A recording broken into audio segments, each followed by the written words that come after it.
Hi செல்லக்குட்டீஸ்! எல்லாரும் எப்படி இருக்கீங்க? எல்லாரும் சேஃபாக இருப்பீங்கன்னு நினைக்கிறேன். ஸோ இன்றைக்கி ஒரு மினி விலாக் பார்த்துடலாமா வாங்க. ஸோ காலையில் எந்திரிச்சு ப்ரஷ் எல்லாம் பண்ணிவிட்டு இன்றைக்கி நான் ஜிம்மு போகல. ப்ரஷ் பண்ணிவிட்டு அதுக்கப்புறம் படுத்த பாய் போர்வையெல்லாம் எடுத்து மடித்து வச்சாச்சு. மடித்து வச்சுட்டு சரி இன்றைக்கி செடிக்கு தண்ணி ஊற்றலாம் அப்படின்னு சொல்லிட்டு செடியை பார்க்க போனேன். அதில் வெங்காயத்தாள், வெந்தயக்கீரை, கொத்தமல்லி எல்லாமே இருந்தது. வெந்தயம், கொத்தமல்லி எல்லாமே நீங்கள் அப்படி அப்படியே போட்டிங்கனாலே நல்லா வளர்ந்துரும். ஓகேவா? அதுக்கப்புறம் பூசணிக்காய், இது மருதாணி, அப்புறம் அரளிப்பூ எல்லாம் இருந்ததா எனக்கு பார்க்கவே ரொம்ப ஹாப்பியாக இருந்தது. இதெல்லாமே என் தம்பி தான் வைப்பான். என் தம்பியோட கைக்கு நல்லாவே வளரும். அப்புறம் அதுக்கெல்லாம் தண்ணி ஊற்றிட்டு இன்றைக்கி அமாவாசைன்றனால டிஃபனுக்கு மட்டும்தான். அதனால் என் தங்கச்சி சம்பா ரவை வச்சு ஒரு பிரியாணி, சம்பா ரவை பிரியாணி வந்து பண்ணிகிட்டு இருந்தா. ரொம்ப நல்லா இருந்தது. நான் ரெசிபி எடுக்கலை. அதுக்கப்புறம் நைட்டு சுண்டல் ஊற வச்சுருந்தேன்னா அதை வந்து கொஞ்சம் உப்பு போட்டு வேக வச்சு எடுத்தாச்சு.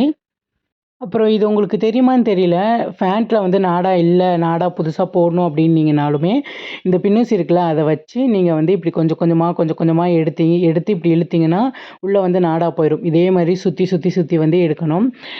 ஸோ நீங்கள் ட்ரை பண்ணி பாருங்கள். ரொம்ப ஈஸி தான். ஓகேவா? இது எனக்கு ஷேர் பண்ணணுன்னு தோணுச்சு. அதனால தான். அப்புறம் இது ரெடி பண்ணி வச்சுட்டு நான் போய் குளிக்க போயிட்டேன். இந்த ட்ரெஸ் எப்படி இருக்குது அப்படின்றத சொல்லுங்கள். எனக்கு ரொம்ப பிடிச்சிருந்தது. அதுக்கப்புறம் என்ன தலை காயட்டும்னு சொல்லிட்டு ஒரு டான்ஸை போட்டுட்டு வீட்டு எல்லாத்தையும் கூட்டிகிட்டு சாமி கும்பிடணும்ல.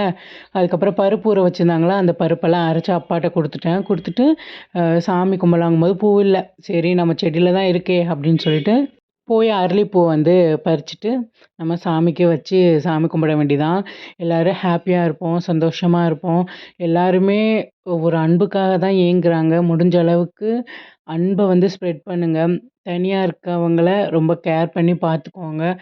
ஓகேவா? ஸோ எல்லோரும் நல்லா இருக்கணும் முருகா. நல்லா இருப்போம். நல்லபடியாக சாமியை கும்பிட்டுட்டு நான் வந்துட்டு தலை சீவ ஆரம்பிச்சிட்டேன். தலை சீவிட்டு எங்கள் பாப்பா வந்துட்டு உப்புமா செஞ்சுருந்தாளா, பிரியாணி செஞ்சுருந்தாளா, அதை வச்சு சாப்பிட்டுட்டு சுண்டலையும் அதையும் வச்சு சாப்பிட்டு என்னோடய பிரேக்ஃபாஸ்ட் வந்து முடிச்சுக்கிட்டேன்.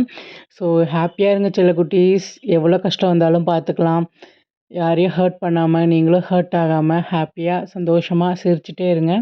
Okay bye. Love you so much. நான் இன்னொரு வீடியோவில் பார்க்குறேன்.